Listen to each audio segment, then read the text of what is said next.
LPG যেগুলি আমরা conversion করি, স্পেশালি হাইব্রিড নন হাইব্রিড দুটোই, অনেক ক্ষেত্রে আমরা দেখি যে ফুয়েলের থেকে ভালো পারফরমেন্স দিচ্ছে। সিএনজির তুলনায় আসলে এলপিজি অনেকটা কমফোর্ট, ফুয়েল কস্ট আর হলো মেনটেন্যান্স কস্ট 25% কিন্তু যে গাড়িগুলো অনেক বেশি পরিমাণ চলে, এটা কিন্তু অনেক বড় একটা কস্ট। আসসালামু আলাইকুম এভরিওয়ান, আমি ইব্রাহিম চৌধুরী। সো আজকে আমরা আবারও চলে আসলাম আপনাদের সামনে। সো বর্তমান সময়ে আমরা দেখতে পারতেছি যে আমাদের কার ইউজার্সরা খুব বেশি প্রবলেম ফেস করতেছে ফিউল অ্যাভেলেবিলিটি দিয়ে অ্যান্ড ফিউল প্রাইস নিয়ে। সো এই সমস্যার সমাধান নিয়ে আমরা চলে আসলাম আজকে আপনাদের জন্য। কার ইউজারদের জন্য একটি স্মার্ট অ্যান্ড প্র্যাকটিক্যাল সলিউশন নিয়ে আমরা আজকে কথা বলবো।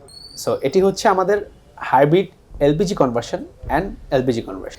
সো আজকে আমরা আছি মাল্টিবান ওয়ার্কশপে অ্যান্ড আমাদের সাথে আছেন মাল্টিবান ওয়ার্কশপের managing director MD Ismail Karim Chowdhury. Sir, আপনাকে স্বাগতম। ধন্যবাদ, আপনাকে স্বাগতম। তো স্যার, আমাদের দর্শকরা আজকাল দেখতেছে যে গাড়ির ফিউল পাচ্ছে না, ফিউলের দাম বেড়ে যাচ্ছে। সো আপনার কি মতামত এই কন্ডিশনটা নিয়ে, এই সময়টা নিয়ে? ধন্যবাদ।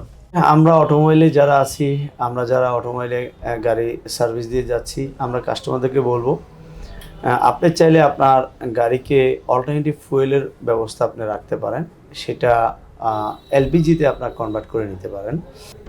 যেমন আমাদের দেশে আগে অল্টারনেটিভ ফুয়েল হিসেবে ছিল সিএনজি, এখনও আছে, বাট সিএনজির ক্ষেত্রে বেশ কিছু টেকনিক্যাল লিমিটেশনস আছে, যেমন অ্যাক্সিলারেশন ঠিক না থাকা, তারপর সিএনজির ক্ষেত্রে গাড়ির টেম্পারেচার একটু বেশি রাইজ করা, কয়দিন পর পর টিউন আপ নষ্ট হয়ে যাওয়া। সিএনজির তুলনায় আসলে এলপিজি অনেকটাই কমফোর্ট এবং গাড়ির জন্য এটা যেটা হলো আপনার, যেহেতু এটা একটা লিকুইড ফর্মে থাকে, লিকুইড ফুয়েল, সেই ক্ষেত্রে এলপিজিটা আমরা চয়েস করে নিতে পারি। ফুয়েলের থেকে এলপিজির দাম অনেকাংশে কম, সেজন্য এলপিজিতে আমরা যেতে পারি। আচ্ছা স্যার, আমাদেরকে খুব ভালো একটা ইনসাইট দিল যে আমাদের এলপিজি কনভার্সনটা কতটা এফেক্টিভ হতে পারে। And for the customers who are really looking forward, Multiban workshop is providing LPG conversion here with their hitech solution and with their best engineers. তো স্যার, আপনার কাছে আরেকটি কোয়েশ্চেন, এই যে ড্রাইভারদের কিন্তু একটা কনসার্ন থাকে যে ডেইলি রানিং কস্টে তাদের মেয়ে, যে এটা কিভাবে তারা বাঁচাতে পারে। সো এলপিজি কনভার্সন কিভাবে এখানে তাদেরকে একটা বেনিফিট দিতে পারে? আসলে বেনিফিটটা, ফাইন্যান্সিয়াল বেনিফিটটা এখানে ইম্পর্টেন্ট। ফাইন্যান্সিয়াল বেনিফিট দুটো অর্থে, একটা হলো ফুয়েল কস্ট আর একটা হলো মেনটেন্যান্স কস্ট। অ্যাকচুয়ালি এখানে দুভাবেই জিনিসটা সেভ হবে।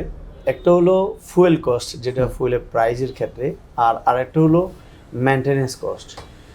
আমরা যারা সিএনজি কনভার্সন করা আছে অথবা সিএনজি কনভার্সনের জন্য অনেকে চিন্তা করছেন, সেক্ষেত্রে বলবো সিএনজিতে যদিও ফুয়েল কস্টটা বা অনেক কম, সেক্ষেত্রে আপনার মেনটেন্যান্স কস্টটা একটু হায়ার দেন এলপিজি।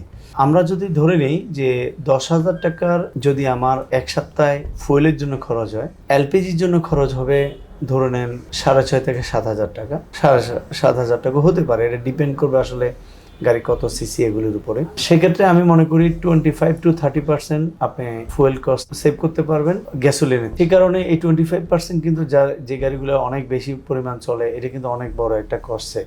জি স্যার।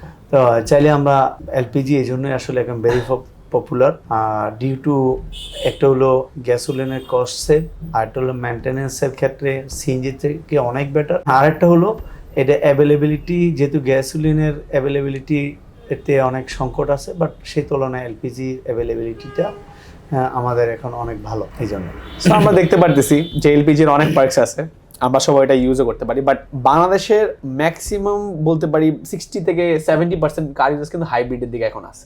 হাইব্রিডেও এলপিজি কনভার্সনটা খুবই স্মুথভাবে করা যাবে যদি হাইটেক ইঞ্জিনিয়ার্স অ্যান্ড ভালো ইকুইপমেন্ট দ্বারা কনভার্সনটা করা হয়। সো স্যার, আমরা কিছু ইনসাইটস পেয়েছি আমাদের কাস্টমার থেকে যে ওনাদের কনসার্ন যে কনভার্সনটা করার পরে পারফরমেন্সটা কেমন হবে, পিক আপটা কেমন হবে, প্লাস আমাদের ড্রাইভিং স্মুথনেসটাতে কীরকম চেঞ্জ আসতে পারে যেটা আমরা এক্সপেক্ট করি।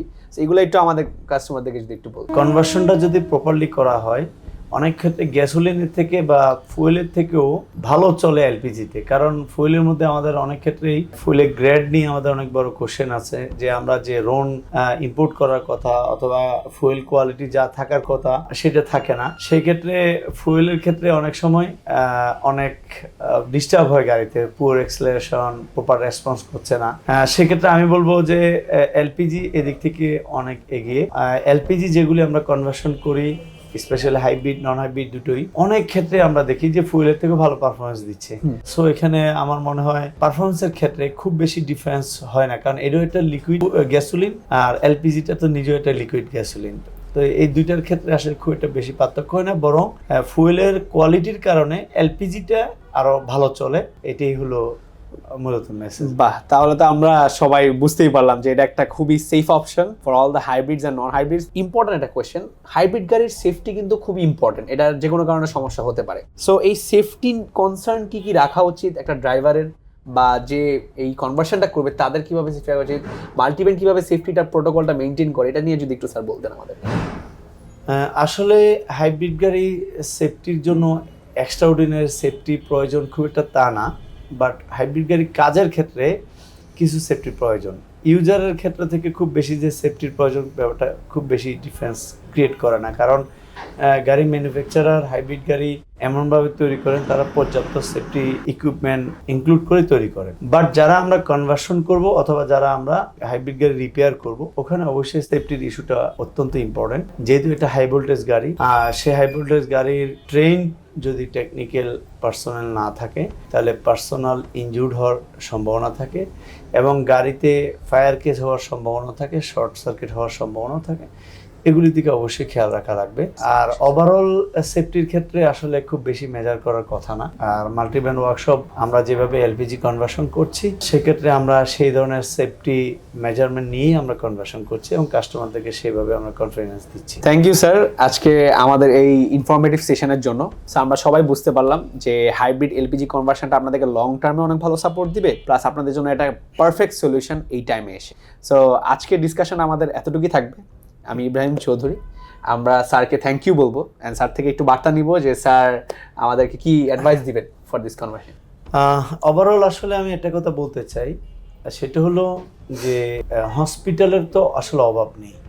কেন একটা ভালো হসপিটাল দরকার? কারণ আমরা আমাদের ডিজিজকে ন্যারো ডাউন করে অল্প খরচে প্রপার ট্রিটমেন্ট দেওয়াটা ইম্পর্টেন্ট। তো আমি মাল্টি ব্র্যান্ডের পক্ষ থেকে এতটুকু বলবো যে নিঃসন্দেহে বাংলাদেশে অনেক প্রফেশনাল ওয়ার্কশপ আছে, অনেক প্রফেশনাল পার্সোনাল আছে যারা কিনা অটোমোবাইলের সেবা দিয়ে যাচ্ছে। তাহলে আমরা মাল্টি ব্র্যান্ড কেন চুজ করব অথবা মাল্টি ব্র্যান্ড কেন এত জনপ্রিয়? তার কারণ হলো মাল্টি ব্র্যান্ডে একদল সার্টিফাইড টেকনিক্যাল ইঞ্জিনিয়ার এবং টেকনিশিয়ান এবং বিশাল হাইলি স্কিল এক ধরনের টেকনিক্যাল পার্সোনালরা মাল্টিব্র্যান্ড আমরা সেবা দিয়ে যাচ্ছি কাস্টমারদের জন্য গত 16 বছর।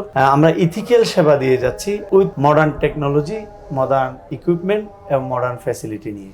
আমরা আপনাদের সাথে ছিলাম গত 16 বছর, আমরা এখনো আছি, ইনশাল্লাহ ভবিষ্যতেও আপনাদের সাথে ইনশাল্লাহ থাকবো, নতুন টেকনোলজি নিয়ে, নতুন সেবা নিয়ে। আপনাদের সবার গাড়ি যেন সুন্দরভাবে চলে সেই শুভকামনায় নিরাপদ গাড়ি নিরাপদ বাড়ি ফিরবো সে আশা ব্যক্ত করে শেষ করছি। আল্লাহ হাফেজ। আসসালাম। আল্লাহ হাফেজ।